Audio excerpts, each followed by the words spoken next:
All right, Instagram. I often come on here and hit the live button, and then it gets my brain juices going. I have a list of things that I want to share with you. And what came up on my list when I had a look at it was epigenetics. And this is a good question that someone asked me when I was doing either the masterclass, which the replay is still up for only one more week. Hi Bex, hi Joe. And yeah, so if you want to watch that, go for it. You can grab the replay in my bio link. But I remember someone asked me about epigenetics. So first of all, what is epigenetics? And I think one of the best people who talks about epigenetics is Bruce Lipton. And he has a book called The Biology of Belief. And he comes from a science background as well. So epigenetics really is about the genes that we might inherit from our family. And what's really interesting is about the genes that aren't necessarily expressed at birth. So there are genes that we can inherit, but they're not necessarily switched on. And epigenetics is about the study of your behavior and your environment, or you could simplify this down to your stress levels, or if you're familiar with my work, around the emotions that you store in your body that creates and is a source of stress, and the influence that this has on your genes. So I'm going to use an example that's kind of common, but also it might be a little bit controversial. It's usually what I reserve for my groups, but the BRCA gene, the breast cancer gene, is one that a lot of people know about, and it will often get passed down. And then there can be huge fear around whether or not you're going to express this breast cancer gene. And so this is, and I'm not trying to make anyone feel guilty around this, but it's just food for thought. And maybe if I've caught you and you're listening to this before you go and do this, but I do work with a lot of people who desire to remove things from their body or cut things out. So I shared someone's response or testimonial to doing this work and how they wanted to remove parts of their body, not remove parts of their body, but actually they did. They wanted to cut some things out and they wanted to change things on a cosmetic level. But after unpacking and doing all of the processing work, they actually found a new appreciation for their body. Now, I know this is a little bit controversial because people are, say with the BRCA gene, are having mastectomies and having parts of their bodies removed as prevention so that those areas don't get affected by cancer. But when you work with epigenetics, this is what is the environment that you can provide for your body on an external level and on an internal level that means that these genes don't have to be expressed and cause damage to your body. So yeah, it's a crude example that I'm using, and it happens in a lot of things in our body, not just with the BRCA gene.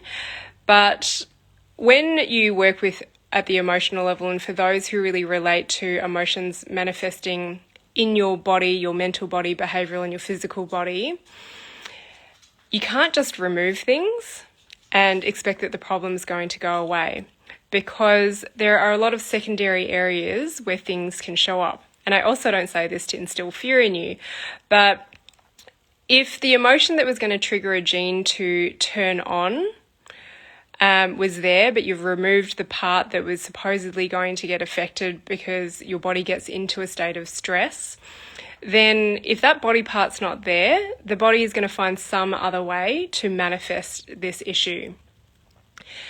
Now, if you are in the situation of someone who has removed body parts either electively or you have done it because that's what you were told to do, there's also a lot of emotion to process around that. So it's a little bit like when I work with people around birth. You know, natural birth seems to be this ultimate, but there are things that you can do around C-sections, and there's a lot of processing, and sometimes the C-section may actually legitimately be required. So sometimes things have played out the way they have, and trust that it's all okay. But know that if you are someone who has done this and you just know that something's not sitting right with you, this is where stored emotions around that experience can actually be processed. So I know that some people are in the camp of like, no, you just have to get that thing removed, and others are questioning it. And I think it's great if you can question things and find another way. So yeah, epigenetics really is, what is the environment that you put yourself in externally? So your climate, the temperature, because there are different constitutions out there. This is where I start to bring in dosha profiles. There are different constitutions out there that are going to thrive or feel like they're surviving in different climates. So hot weather, humid weather, or cold, dry environments. Some people are going to love it and some people are going to hate it. So what is the external environment you can put yourself in? What are the foods that you can eat that really nourish your body? And then my big thing is around your emotional environment and your internal environment. So how can you optimize that so that you're not storing stress, storing emotions that are going to manifest in the physical, mental, and the behavioral ways? And so this is where I talk about processing your emotions. Now, I have had people in my space with cancer and a variety of cancer and with this gene who do resonate with this. So I'm not just putting this information out there from a very opinionated space. But yeah, it's a good example that I think is where a lot of people are removing things out of fear. But when you understand the emotional body, that emotions are going to find a way to manifest. Stress is going to find a way to manifest, even if you remove things from your body. So this is more to just create awareness around what is the external and the internal environment that you can provide for yourself, so that the genes that you may have inherited don't have an opportunity or don't have a trigger to be expressed. So another example of this, and I often talk about autoimmune conditions, is that so many people are getting autoimmune conditions that are not hereditary, or just conditions in general that are not hereditary, and especially autoimmune conditions that just don't have a name for them anymore. And I see this because there is just so much stress, so many emotions stored in the body that the body all of a sudden can't compensate, the cup spills over, and it starts to manifest in all sorts of undesirable ways. So with a lot of autoimmune conditions as well, typically you're thinking of things like rheumatoid arthritis, ankylosing spondylitis is another one, where typically there is a family history, but there are a lot of people now who don't have any family history who are getting these issues. However, if you have a family history, it can be this thing in the back of your mind, depending on how much it's been spoken about, that can put a lot of fear into you that I've got this family history and this thing's going to trigger in me. And some people feel that it's just inevitable that they're going to manifest the disease state. But a lot of what I share and want you to get hold of is that you don't need to get to a point of pain where a disease, a gene gets expressed and that your body suffers for it. Now, some people will reach these points where things get triggered in their body, but it usually is from physical, physiological, or emotional stress. So this is something that, is in a lot of texts out there around why we will get unwell or why we experience certain situations. So if you think of the flu or just getting a cold, usually we will be more susceptible to it because we have high amounts of physical stress, physiological stress, or emotional stress. So we get run down, we've like burnt ourselves out, so our immune system isn't as strong. And the same goes for autoimmune diseases, is that physically we can just push ourselves too hard. Some people might overtrain when it comes to exercise, or just overwork in their office job or whatever that might be, and burn themselves out physically. So then the body becomes weakened and an autoimmune disease can trigger. The physiological stress can be, you might get a flu, a cold, some sort of virus, and that is a stress on the body, and an autoimmune condition can trigger. So even pregnancy is seen as a physiological stress on the body, and this can result in people having autoimmune conditions diagnosed during pregnancy.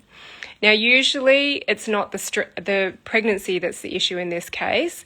It's usually that the stresses on many levels, on physical, physiological and emotional levels, have built up, and then the pregnancy is like the straw that broke the camel's back. It's not the pregnancy's fault though. And then emotional stress. There are times when people will say that, they were going through a very emotionally hard time, like a divorce or workplace bullying, or just being in a job that they absolutely hate, or certain emotionally stressful situations, and this has triggered their autoimmune disease. So the same goes for any sort of gene that you have inherited. But now we are seeing a lot of people that are expressing illnesses and disease states that are not associated with a familial line. So like parents and grandparents don't have this gene. But it's usually a form of stress that will trigger it. And I usually talk about how we store emotions and they become a source of stress, and we cope with it until we can't cope or compensate anymore, and then it spills out. So for some people, it's going to express as the cancer or the autoimmune disease. For other people, it's going to be like the depression, the anxiety. For other people, it's physical pain, migraines, headaches, pelvic pain, whatever it is for you. So yeah, Epigenetics, Bruce Lipton, The Biology of Belief is probably the best reference out there. I read it many years ago. It's good for those of you who have got a bit of a science brain and maybe a little bit skeptical, but he's also someone who embraces a lot about this internal and external world environment and how it influences our body. So we can't avoid stress. There are going to be some people out there who are better dealing with stress than others. Stress is not just mentally felt, where we feel busy in the mind. Stress manifests in all sorts of ways, as I've explained, physically, physiologically, emotionally, mentally, behaviorally. So how do you actually manage this stress? It's a whole nother conversation, but usually you start with processing your emotions, decluttering your emotions that are storing in your body, and then you will start to see the space and you'll have a different perspective on how you handle life's challenges, because I always talk about challenges are going to keep on coming your way as well, but they don't always have to be challenges that are very overpowering and things to fear. They can be challenges that you embrace and that you receive opportunities and learning and growth from. So, how do I want to wrap this up? I always go off on a tangent when I start a live, but this was about epigenetics. Genes, do they have to be expressed? The quick answer is no, but there is a lot of work to explore around this, around your internal and your external environment. Mainly internal environment is what I focus on in terms of emotions, past emotions from experiences and events in your life that are stored in your body, and that you can actually process them. So yeah, the replay for my masterclass, which talks about the process that I use and facilitate with my clients to process their emotions, that is up for another week. You can grab it at theartoflisteningtoyobody.com/release. And for any of you who are ready to take the leap, my live 6-week course where you just get amazing support from myself and my coaches to learn how to do this in the moment, that starts next week. So if you're ready, I would love to see you on that. And yeah, just take this with a grain of salt if this has triggered you because of the topics that I've discussed and the particular genes that I have discussed. I'm talking about this from experience of working with people with the BRCA gene, some who have removed body parts already and others who have been told to, however, questioning it.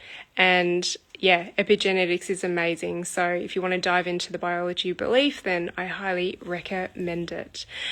Let me know if there's any other live topics that you would like me to cover. I do add these to my profile grid, and there's a lot of other ones that I have already spoken about. All right, have an amazing day.